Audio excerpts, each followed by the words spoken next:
Présenté au plus grand salon d'innovation tech, le CES 2023, je teste depuis maintenant quelques semaines le nouveau PC Razer Blade 16, une boucherie de performance, et c'est pour ça qu'entre deux live Twitch, j'ai décidé de vous en parler un petit peu plus dans cette vidéo, présentée en collaboration avec Razer.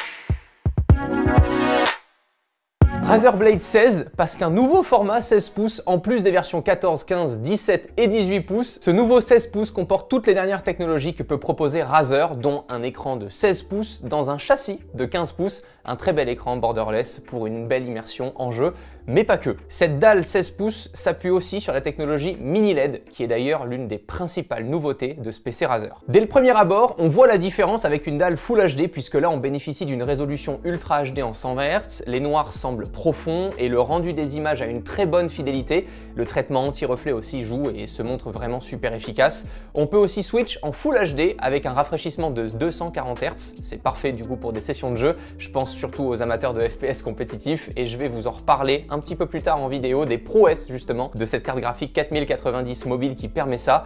D'ailleurs, la fonction Dual Mode est une première mondiale. C'est la fonction qui fait que ce PC est incomparable avec les autres.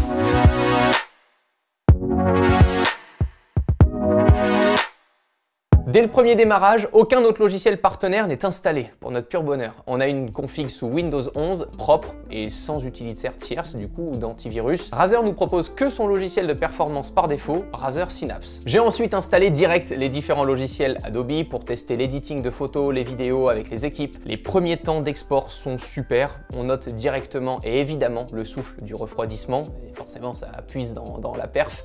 Compte tenu de la taille et des perfs embarqués, pour le coup il n'y a rien de plus normal.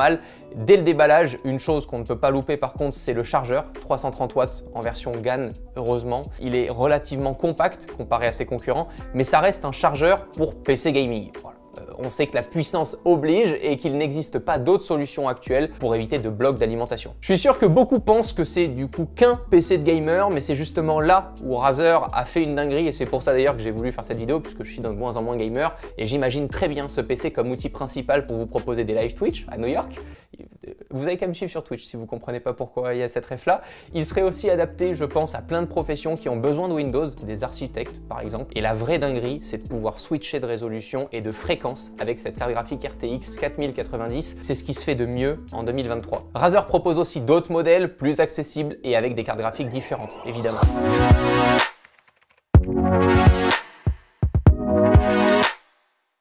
Alors, ce qu'on cherche tous aujourd'hui, c'est un PC portable ultra puissant avec une batterie aussi puissante qu'une centrale nucléaire. Spoil, ça n'existe pas. Soit c'est super puissant et on a peu d'autonomie, soit c'est moins puissant, plus stable et avec une belle autonomie.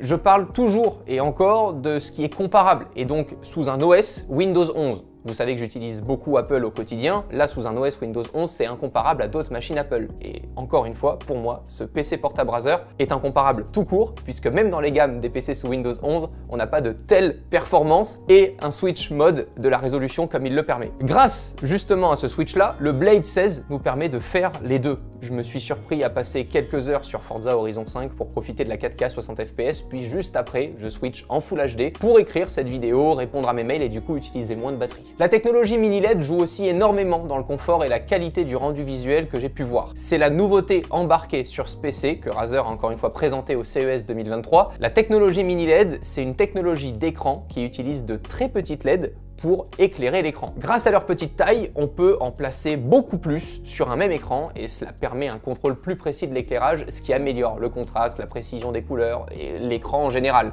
En d'autres termes, les images semblent juste plus réalistes et détaillées par rapport à la technologie LED classique traditionnelle. T'as une dalle, top, ça éclaire et puis c'est pas précis quoi. Voilà. Cet écran sera vraiment idéal pour les professions liées à la création comme les monteurs vidéo, les photographes, les éditeurs 3D, architectes aussi comme mentionné avant. Vous savez qu'en PC portable, ça fait des années que je suis équipé d'un MacBook et au-delà de l'OS qu'on ne peut pas comparer encore une fois sur ces machines, ce que j'adore avec la gamme Razer Blade, c'est que leurs PC sont directement taillés dans un bloc d'aluminium comme les MacBooks. Le trackpad aussi est centré par rapport au clavier et recouvert d'une couche de verre optique pour un meilleur confort.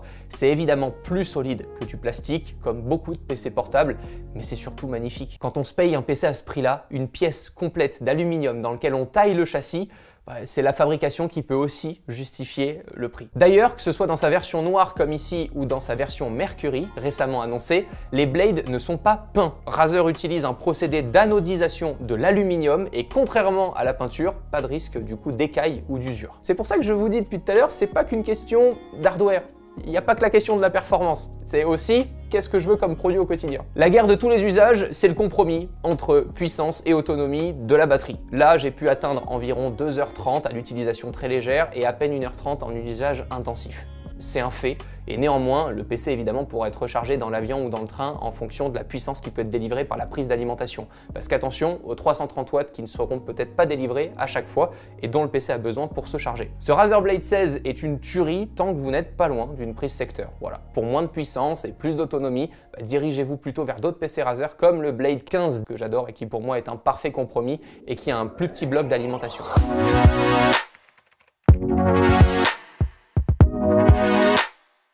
Passage obligé, et pour mieux comprendre pourquoi si peu d'autonomie, parlons de cette config qui est une dinguerie. Processeur i9 13950HX, un des modèles les plus puissants de 2023, 24 cœurs, 8 performants et 16 efficients qui peut pousser jusqu'à 5,5 GHz. Dans le test des numériques d'ailleurs, ce processeur a obtenu un indice de 245.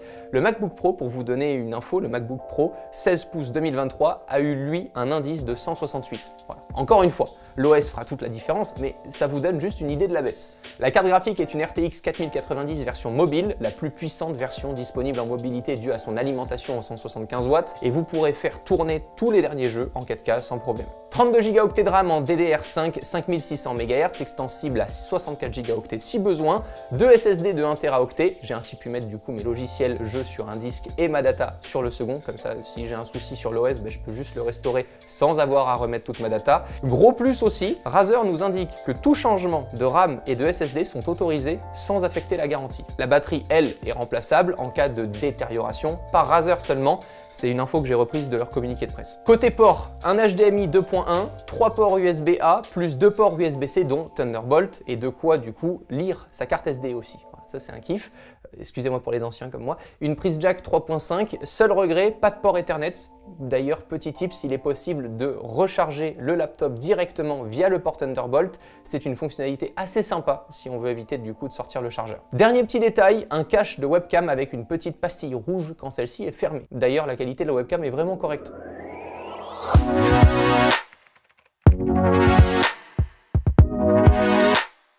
Je connaissais bien Razer pour son univers coloré RGB, que vous connaissez aussi si vous suivez la chaîne depuis longtemps, et là, une fois de plus, pas déçu du tout. Hein. On est à la sauce de la technologie Ambilight. Razer nous permet de synchroniser l'éclairage du clavier avec l'affichage. Ça rend super bien sur Cyberpunk. On a toutes les touches symboles en jaune et les lettres en bleu. Effet RGB garanti.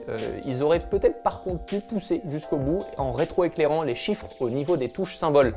Bon, ils m'ont dit chez Razer qu'ils allaient peut-être le faire en 2024. Tout se passera sur le logiciel Razer Synapse pour Switch en Ultra HD en 120 Hz ou en Full HD en 240 Hz. En 4K, vous pouvez passer aussi d'un mode 120 fps à un mode 60 fps. C'est pratique pour optimiser encore une fois la batterie parce qu'on a 3 modes de performance, équilibré, silencieux et personnalisé. J'ai pris le réflexe du mode silencieux pour ne pas entendre les ventilateurs. J'ai même associé différents raccourcis comme le mode Alt-R pour changer le mode directement à la volée et adapter l'ordinateur à mes usages. Faut prendre l'habitude parce que sur ce type de PC, le mode équilibré choisit rapidement de faire souffler les ventilateurs pour le refroidir, ce qui paraît logique, mais sans casque audio, ça peut être gênant.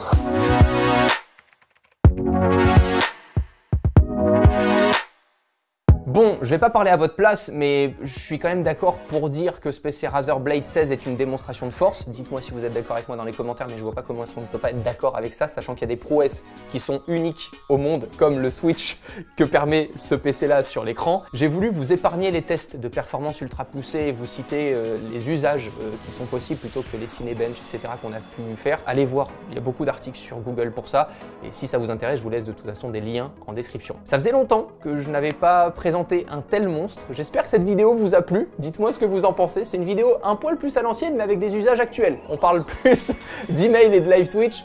que juste de jeux vidéo. Voilà, n'hésitez pas encore une fois à la liker si c'est le cas et laisser un commentaire pour me partager votre avis sur une telle machine.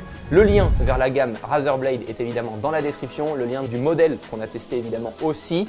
Merci Razer pour cette collaboration qui m'a permis du coup de tester ce produit et de vous partager mon avis en vidéo sur un produit que j'aurais peut-être pas testé si Razer ne nous avait pas sollicité là-dessus.